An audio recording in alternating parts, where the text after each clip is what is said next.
So the suite, it's exciting. It is exciting. You guys have a new single out, which, by the way, Oh, love. nice. So is that a Little Miracle? Is that a teaser for a larger album, or are you like in singles mode? We're in singles mode, and you ultimately end up at a record, but we're going to be putting out a new single about every 6 to 8 weeks. Pounding your faces in with new material. The thing that, and I don't know if this is like always a complex topic, but there's the suite and then there's suite. So there's always been, for some time now, there's been the two iterations out there. And what's been interesting is you both put out new music relatively at the same time. Yeah, But right. the track you put out, though, I think, correct me if I'm wrong, I felt like it's even closer to really historically what the sound that you would associate with the suite. So it's really exciting to hear the sound. I'm not saying the other one's not exciting. That was cool too. But I do feel like y'all's single is very close to what you would expect. Is that kind of how you feel? Exactly. Thank you. Thank you. It's a 21st century suite. That's the way we wanted to come out right out of the gates, and we really wanted to pick suite, thinking in the future. I know Steve Priest, where his head was at, he had no limits with suite. If it was like, hey, let's bring horns on, that's what was so amazing about the original suite. And so that we felt like we were going with something that was going to be very modern, how we could depict it in the future, the brand and the band. So the response is just amazing. We're so excited about it, and thank you for that. Yeah, there's actually a couple topics on this one. So one, love the sound. I'm actually working on several stuff right now in terms of creating content and commentary around power pop, even a resurgence in power pop sound, because there's a number of bands out there that I feel like, okay, they're kind of bringing this back, or at least that's my hope. But then there's also the topic, and I love this because let's heard me tell the story, probably 4 or 5 years ago, maybe 4 years ago, I found that my entire mindset towards bands that you would either want to call a classic band or a legacy band changed completely. I mean, I'll admit for a long time I was of the mindset that, the band that you associate with is the band that you generally, you have your memories attached to those songs. But a variety of things caused me to start really rethinking the entire logic, and I've really not only latched onto, I support the idea that there are bands that, should they choose to, should be allowed to continue on as long as they want to, that represents a sound, a style.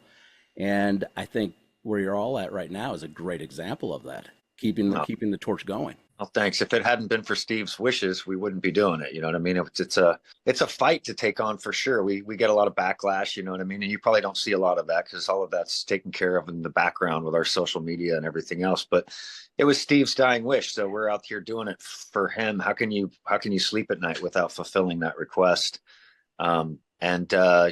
And thank you so much for that compliment. We put our signature sound on that single. It just came out, and we've got more coming, heavier ones that are, I think, a little bit more sweet. So if you think that one sounds like sweet, wait till you hear what we got coming next. You talked about, I actually feel like I do have a good idea, because back in April, I found myself in the crosshairs of Burton Cummings, because I got behind the Guess Who's new music, which I do think is fabulous. And that turned into 2 months worth of just very public drama back and forth, which was upsetting for me, because I'm actually a longtime fan of the Guess Who, including Burton Cummings. But to wake up one day and find yourself in the crosshairs of a very public battle. And I stand by my argument that, should a band want to continue on, let them. Right. Yeah, we hail Andy Scott. We all praise to Andy Scott. He's part of the legend. I mean, he is the legend that we are basically out here representing. It's just, Steve Priest left, the UK and came to America and formed this version. And this is the version that he set sail with, even after his death. So, we hail Andy Scott. Even, we don't really know what he has to say. We would love to talk to him. It would be cool to collaborate, but it seems like he's announced that this is his last go. They just started putting out a record, and it's just a coincidence. We were so surprised. Blabbermouth popped up saying that they have an album coming out and they're doing their final farewell tour. And here we are on we literally, it was like, I think it was close to the same day we're supposed to put out a press release that our song's coming out. So there's been a little bit of a few punches thrown, but nothing directly. It's like, trying to keep our stuff on the Spotify playlist with all the rest of the great songs that Steve Priest created. And just basically, you know, without pushing our weight around, we're going to get this band to where it needs to be. Historically, was there, I've heard people tell me there was like a line drawn and this group would be in Europe and this group would stay in America. Was it as cut and dry as that? Well, not really. I basically, when Sweet broke up in 81, 82, after Steve fronted the band for a while, and then it just kind of fizzled because of what was happening in the early 80s. They all went their own directions, and then Andy picked up the gauntlet, and then he started doing his thing. And he put him and Mick Tucker, I believe, played together for a little bit. And so he kept it going with a bunch of other musicians. Steve wanted nothing to do with that lineup. And so I had a very successful career playing with everybody you can imagine. And a Hurricane Katrina event. And when he heard me play, I was with Keith Emerson and Slash and Lukather. I had played with Bobby Kimball and Rick Derringer and all these different. But at this show, I played behind, and that's when Priest approached us and said, "Hey, you know, I'm going to come out of retirement." So the whole thing is 2 different suites. We went over to Europe and we played as SP Suite, and we played with Slade with Steve Priest. When we played the Gramercy in New York, did a lot of fans from overseas come and fly in to see us. This version. So, you know, he has his version. He hasn't really stepped into the U.S. Before we really formed in 2007, I understand that he played Canada a few times. We do a lot of Canada. Sweet is very popular in Canada. And we went to South America, opening for Journey in 2011, Boston, every band you could imagine. So when he approached me and Stevie Stewart, he basically said, "Hey, you guys want to be my partners?" So it went way beyond just being a side guy for a band. We were Sweet, just like how they brought in the bass player for the Stones. These guys you become part of that entity, and we're just very proud to play all the incredible music and also be part of to bring all this new music, which fans are looking for. They want to hear new stuff. Yep, I agree. That's why Don and I, as an experiment back in May, we would rewind a little bit further back. So a couple years ago, I was doing a social media post on Patti Smythe. And through the process and talking about Scandal, I ran across her album, It's About Time, and I was just blown away. I was like, oh my God, this album's so good. And then just out of curiosity, I was like, well, how many other bands are out there that you would associate with 70s, 80s that are putting out new music? And within like a weekend, I was actually able to almost like 80% rebuild a playlist of bands from like 1987 that were all mainstream at that time, but had all put out new music within the last 3-4 years. And so fast forward now a couple of years, and in May, Don and I did an experiment. We put a playlist out there, digital radio playlist, playing predominantly new music from quote unquote classic bands, mixed in with emerging bands that have kind of a classic vibe. And what we have found is, there's a lot of support for the concept. So we've just taken off, ran with it, and now we have the radio channel. We've launched a video channel. We've built a nonprofit around it to really start focusing on the stories and this new music from these bands, these iconic names like you guys. Awesome. Yeah, and if it does nothing more than just get some older guy somewhere to be like, well, that ain't sweet, this is sweet, and then he busts out the old catalog to some young kid, then we've done our job. Yes. Exactly. Don, anything you want to jump in there? I know I've kind of hogged it. No, I mean, this is great. I mean, I knew that you would have a lot to say. Especially with the stuff you've been doing and with Sirius. I would just say that for me, now, Richie, I know you're on the drums now, but, knowing that Steve Priest was the bass player in Sweet I just wanted to share a story. Just a classic story. So we're here. When I was a little kid, I had a 45, and one of my favorite 45s was Fox on the Run. And I would play that over and over again. It was the one thing where I would either air guitar, air drum, air bass, right? It was funny because, I'd be in my bedroom with it, and like my brother and our friends, and we would all take parts playing to that song. And it's just so funny how one song over time stays with you, and that you guys get to play it, be a part of the history of it is just amazing to me. Because the Sweet, when you talk to bands from the 70s, like even modern punk bands that I've talked to in interviews, they will refer to the Sweet as one of their influences. We're talking punk bands. So it's funny that they get that melodic part to any of the punk from the Sweet, because the Sweet had that kind of balance between a punk and a power pop deal. Yeah. So Yeah. I just wanted to share that experience. There wasn't really a question there. It was more just a commentary on the influence of this band, that you're continuing the legacy. So going back to Dean's point and you guys, that's why it's important to me. I think keeping a legacy alive, demonstrating the music, even putting out things of members that were, as you said, Steve Priest blessed this. So then his spirit is with it. And if his spirit is with it, then it's a part of the deal. Yeah. And Oh, I yeah. think that's beautiful about it. I just want to comment on that, and thank you for sharing that experience. The family asked me to do the eulogy for Steve, and I was one of the last ones to see out of band members to see Steve alive. And it's just an amazing, after working with somebody for that long and knowing he was a man of few words, but boy, was he a rebel. And so that's where you get the punk. Okay. When you look at the Culture Club and you hear Boy George talk about it, where did he get his influence? He talks about Steve Priest because there was no limits to what Steve Priest, he wanted to say, hey, to everybody. He just had full spirit. And I think that's where the punk comes in. And when you really got to know the guy, it doesn't matter him at 70, 71, wearing these outfits and just really flying the flag of his rebelness, if that's a word. But, so many great stories with Steve. He's just what a character. And I think one of the greatest things around Fox on the Run is Maureen, his beloved wife, asked me to represent at Guardians of the Galaxy 2 Sweet. So I went there and, I'm doing at the Kodak Theater, I'm doing the red carpet and, the photos and I'm going up and down, And of course, if you get the Guardians of the Galaxy album, it's got a yellow first, then you got Fox on the Run. And so, I'm sitting there by myself. I just went by myself. This is a good story. And so now the cast of Guardians of the Galaxy get ready to be now they could have used any song to come on stage at this live event. They come out to Fox on the Run. And looking around, it was such a moment for me to see all the stars of that show, and just to also concur with your feelings of just what a well-crafted, amazing song. Well, when we think about it too, is the technology in the beginning of it, the on the 45, that it was so different because you weren't hearing that either. I mean, adding those effects. Right. They were so, Sorry, yeah.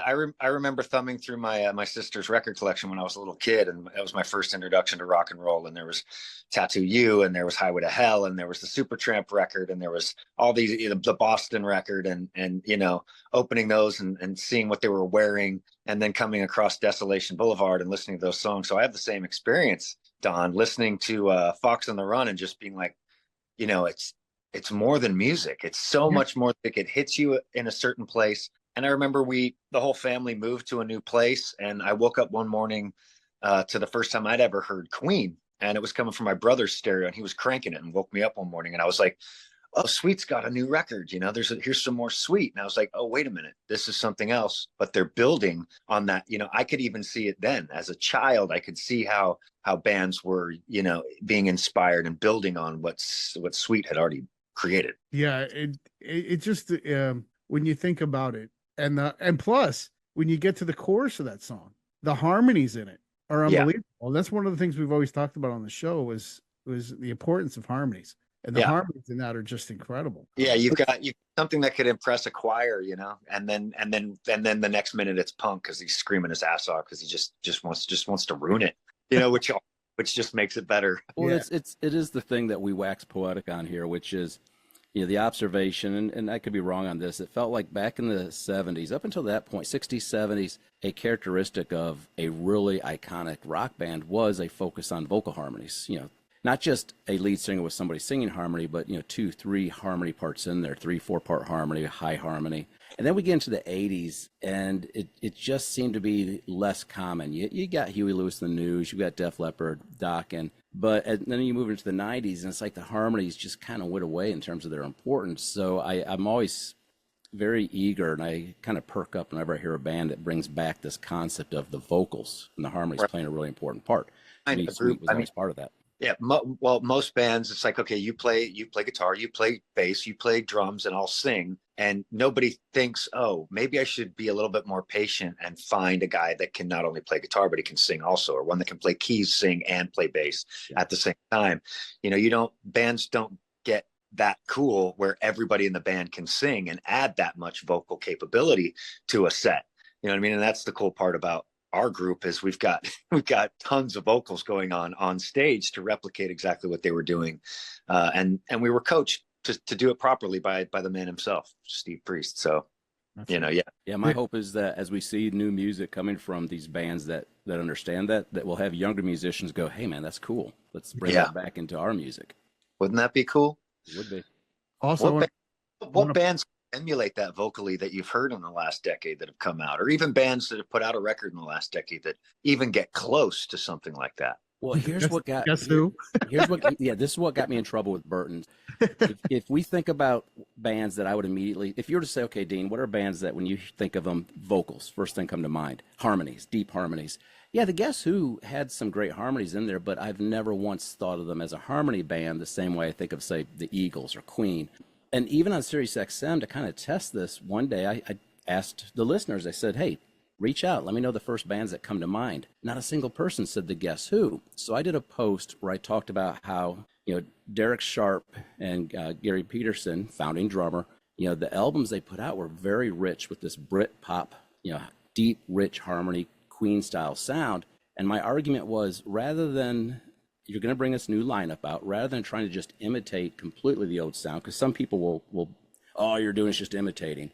They chose to come out and do something different, a very rich harmony sound. And I said, it's kind of exciting because if you go see them live right now, they're probably one of the best harmony bands to go see. Burton, oh my God, he hated that. He took like a 2-second snippet of my clip, retwisted the context and posted it to his followers. And I woke up one morning just being blown up. Oh, yeah. So, the Guess Who, their Plenty More album, that's something that excited me because of the harmonies. I'll make a comment on the harmonies. We did a mix and we listened to it and said, let's put that high vocal on. With Dave Schultz went in the studio because Dave can sing. He's an amazing keyboard player who was with the Goo Goo Dolls. He plays with Berlin and Wang Chung and all this. But I know how much he loves playing the Sweet shows. And he's part of the band. I mean, that's the bottom line. We made him that. He came in with that high vocal, and I think Little Miracle really depicts beautifully that sweet sound and have a high. It's crafted well. I'm glad you guys appreciate it. Yeah, there's 4 of us singing lead vocal. It's no background vocals. 4 of us singing lead vocals up there on stage every night and on the record too. Yeah, that's fantastic. That is so great. Yeah, we're going to include the song in post when we're putting this out. Cool. And on the radio too. I do want to also mention your tours, shows. You've got shows in Saskatchewan and Ontario, Toronto coming up, right? Yeah. And it's a 23rd in Regina. Is it Regina? Regina, yeah. Saskatchewan and Toronto, Ontario on the 24th. The city. Sorry. But anyways, yeah, we'll be there at, let me pull this up real quick. And the next day we'll be at Sotheby Stadium in Toronto with BTO. Yeah. Wow. Nice. And then you're in St. Charles, Illinois on the 6th, the Dells on the 7th in Wisconsin. With April. Sorry, Richie? With April Wine. It's April Wine. They're doing the 3 dates with us. The Arcada, the Crystal Grand Music Theater in Wisconsin Dells, and Brown Music in Nashville, Indiana, not Nashville. And the dates, and we'll be playing 2 California dates in Canyon Club. We're excited about that. And then the Phantom Music, the Unity, Peace, and Freedom Festival suite's going to be playing, of course, with Missing Persons is on the date. We've got some incredible talent. You'll hear about that. And then we're playing in Warren, Michigan. The dates just keep on coming in. So people love the band live. That's where you get the real incredible traction. They come back. It's like it's a fun show, but we're serious rock, like Deep Purple meets Cheap Trick. So get ready to rock. I love it. It's all sweet. And those shows in Canada, we're playing with UB40 and Bachman Turner Overdrive. That's going to be pretty rad. I think they're 11,000 seaters sold out already. That's great. Yeah. UB40 is an interesting little, thing. Yeah, Little man. reggae, a little reggae. Yeah. They Glad they had didn't- they had a new album out too a few years back, a couple years ago. Cool. Then there's so the website is thesweetband.com to check Yes, sir. out to make sure you don't miss any tour dates. Little Miracle is the song that we're going to be featuring here during this interview. And again, like I said, you guys are part of a tremendous story with the Sweet, and you're keeping the story going, and it makes me happy. So thank you. Yeah, we're proud of carrying the torch, man. It's really cool. An Do honor. it well. You do it well. Trust me. Do it very well. Good. Thank you, guys. Dean, anything else? Just a big thank you. Really, thank you for coming here, and thank you for the music as well. Oh, Appreciate it. well, I'm in Florida, and Dean's in North Carolina. Okay. Where in Florida? Tampa. Tampa. Okay. And where in North Carolina? Raleigh. Okay. I'm in Asheville often, and I'm in St. often. St. Pete? St. Augustine. Near. Oh, That's still far from Tampa, and Asheville's probably still far from you in North Carolina. Asheville's not a bad drive. In fact, we're planning to go up to Asheville here within the next few weeks. So We got to rile up some shows out there, huh? yeah, if you're in Asheville, I'll be there. now, when you're in St. Augustine, you're there to hang out or you're playing? Yeah, I have a brother and a mom there. You know what? You tell me when you're coming down. I love St. Augustine, so Okay, yeah. Well, come hit hang me. out. You have my email? Make Patrick sing when I'm there. Oh, come hang, man. It's a great hang. That's a great No, town. no, yeah, I'll definitely email you. I don't have your email, but I can get it through Chip. Okay, yeah, you can get it from Chip. Really. Or can I send it to you right here? Let's see. I can direct message you on this thing, right? Here on the Zoom. To point out that the new Steve Priest shirt on sweetband.com is amazing and really in tribute to Steve. We really wanted to put it together, and we just released it on the sweetband.com. And of course, streaming is going through the roof right now with on all the platforms with Little Miracle. So I'm glad you're going to play that for your fan base there. Oh yeah. So thank you. Yeah, one more band before you took off. You asked me another band that seems like they put a focus on harmonies. We had The Effect on here. Trev Lukather, Steve's son. Yeah. Yeah, Matt, we had a long talk with him and Nick, and they talked a lot about the importance of the harmonies as well. Yeah, that's Phil Collins' kid on the drums, right? Yeah. Yeah. I saw them at the Bourbon Room with my buddy Matt Pinfield. Those guys are something else, man. Yeah, they are. Yeah, cool. I emailed you guys in the chat there. The chat, I sent you guys my email. Perfect. Need it. Let me make sure I get it here before we go. There it is. Got it. I'm gonna copy it right now. Yeah. Let's hang out. Let's do stuff. Richie's like, I'm not giving you my email. I'll tell you that right now.